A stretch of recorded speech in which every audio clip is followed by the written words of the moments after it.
there were I found when I was running through like running away from guards in the other games, I would kind of get some guards on my tail and run away, try and dodge them, then quickly turn into a hiding spot, right? Yes, you could do that in this game, but it was extremely difficult because there were no hiding spots marked out on your mini map. Now, like the other games, there would be you'd have your mini map, and if guards were alerted to your position, they would see the blue. You would see the blue dots on your mini map, and those blue dots were hiding spots. You could go there to hide. So you were on the rooftops running. Obviously, you can't see the hay barrels, the benches to sit on, whatever down below. But you're looking at your mini map like, okay, there's one just around that building. I'll jump to that building, jump down, and get into a hiding spot and hide. This game, I was running around and I was trying to look down, but I was more worried about where I was going. And I was like, I don't know. Where's the hiding spot kind of thing? Every now and then I saw the birds fly up from their little perch on the roof, so I could jump to a hay thing. But that was it. Sometimes I'd run around a corner, I'd see a bench. Oh, get into the bench. Oh, phew. But it wasn't like I planned it. It was like random, and chances are I wouldn't find one. More often than not, if I wanted to run away, I would just run far enough that they would stop chasing me. I'd run out that giant yellow circle until they're like, oh, he's gone, whatever, I'm gonna stop looking for him. It wasn't as fun. It wasn't as that's a great way to do an open cinematic kind of thing. Go wherever you want, and then you hide, and it's great. Like yes, in real life you wouldn't know where all the hiding spots are, but this is one argument I'd say better for balanced gameplay and fun over realism. Let's see. Yeah, a few little things left, I guess. Yeah. So, horses in the game. You can ride horses throughout the frontier and throughout the city, but they're not good. The horses only work on if you're in the frontier, horses only work on trails pretty much. You can go off trails, but as soon as you hit a little rock that's not really smooth, has a little bump in it, it's you're full speed and then you stop suddenly and you have to slowly go around it and slowly pick up your speed again to get on with what you're doing. Jumping over things like jump, kind of going. So it's they were kind of useless. They got from one place to the other. If you took a trail, they got you there really fast. So I was like, they could have done more. Probably they might have done that on purpose to make sure, yes, you can use a horse because it was around in this time, but we want you to run around and climb trees instead. So that could be a possible reason for that. There's one thing that in the Assassin's Creed games I really think should happen that doesn't. They should not, well, it shouldn't happen that does, I guess. I don't want them to show the assassin's face, at least, when their hood's on. They want everyone's oh, much more personal story. Show the humanity behind these guys. So, you can see their face. They often take off their hood and be like, hey, look at me, kind of thing. I'm a human being under here. Yeah, take off the hood, show some backstory there. That's great. But when his hood's on, that's his disguise, his superhero disguise.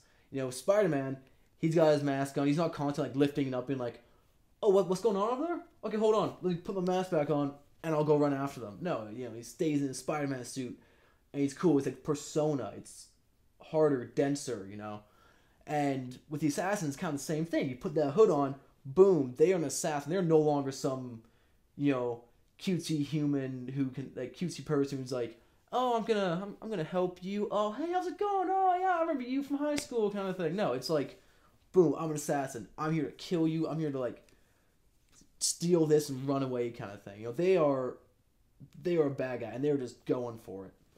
And you don't get that feeling when you can see their face and see the emotion on their face. It's oh, well, that's not scary at all. You're just a dude. You're not some crazy monster under there. You're not some crazy demon or whatever. You're just some dude. Oh, you're some dude. I'm not scared of that. It's not cool at all. So I feel when you put the hood on, black shadow covering the face or whatever so you can't see it. I think that would go a long way, personally at least.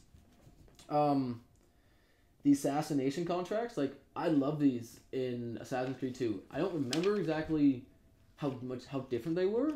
I'm thinking about it. I'm thinking back when I played Assassin's Creed 2, 3 years ago.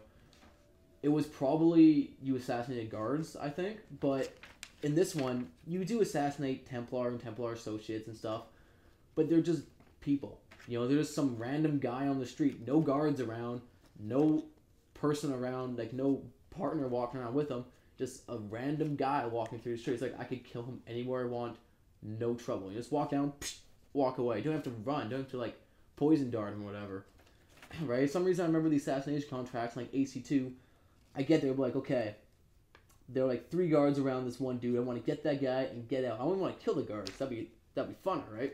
So, you know, I'd try and like smoke bomb run in there or poison dart or something like that, or just, you know, poison dart's so easy now. You just like stand far away and then walk, like throw it, then walk. You know, the poison dagger, you still had to get that close. You know, it was like normal assassination, but it was easier than normal assassination, but it's still harder than just throwing things, which I liked. It made so every assassination you didn't get caught.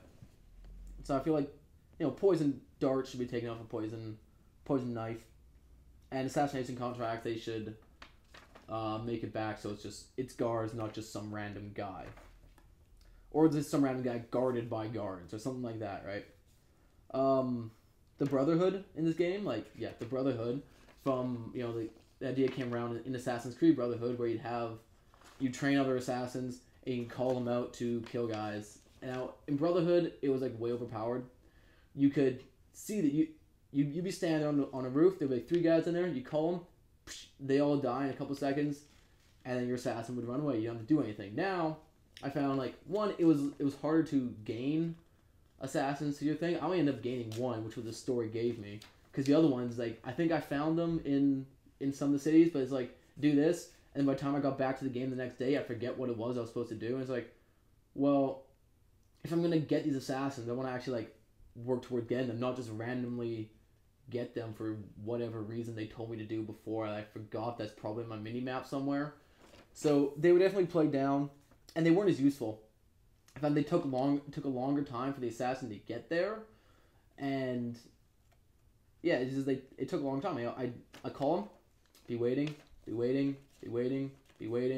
Oh, there he is. Okay, right? Not like call, kill, run. So better in a way, you know, not as overpowered. Felt kind of useless though, at least just with 1 assassin. Cause I was like, well, 1 assassin, you know, call him. I'm gonna go down there and fight too, because I can get to them before he can get to them. No problem, no question asked, right? So probably good, but a little more clarity on how to get them and stuff like that, I think could have helped.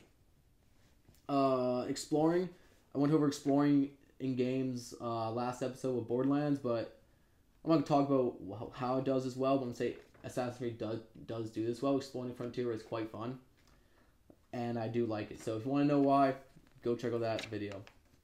The story in the game, it's pretty good. Okay, Desmond's story, I've never cared about, I never liked. I always hated the parts where you were Desmond. So whenever this game pulls me out of being Connor, I'm like, nope, don't care, don't want to care, just put me back into Connor. If the game breaks right after I'm done Connor's story, so be it, fine. I'll never know the end of Desmond's story. I don't care about the end of Desmond's story, pretty much. That was my attitude towards that side of the story. And Connor's story, I loved. You know, pushing barrels of the Boston Tea Party, great. You know, running through volleys of gunfire at Bunker Hill, amazing. Oh, I think it was Bunker Hill, I can't remember. You know, and just going through all these historical battles, historical events, and just seeing like how they played out with you there, I thought it was really cool. Although the very end, I'm not going to spoil anything, the very end, my thought was like, what? Really? Like, how did that even happen? How is that even possible? It's not so much like he makes an unrealistic jump or something. It's more like it's more like the sequence of events that had to happen for this one scene to play out. Like, it's a pretty good scene, but to get that scene to make sense, the series of events leading up to it must have been absolutely ridiculous. And they don't show you the series of events leading up to it. So it's like, what? And that's also kind of the reaction I had to the end of Desmond's story. No spoilers here, but I was like, what? Not for the same reasons, but I was like, that's the end? That's kind of terrible. But I think it ended like that, the way it did. Again, no spoilers. It ended like this because they're probably gonna make another Assassin's Creed game. A game that does this well, like Assassin's Creed 3, selling this many copies, probably gonna win a lot of awards. They're not gonna cut it off there. They're going to make another one, and I think I know where they're gonna go with that other one.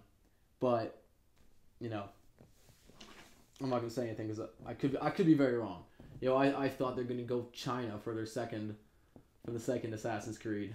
So I could be way off there, but if they do go where I'm thinking, it's going to be very different.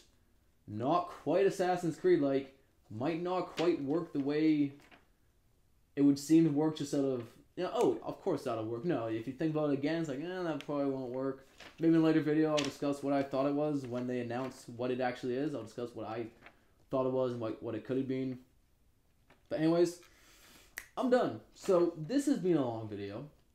I'm coming up on 40 minutes here.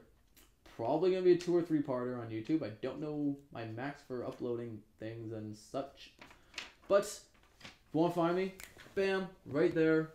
DesignWallPodcast@gmail.com. If you want to ask, comment, talk about features, suggest features for later games or later episodes or whatever, ask me there.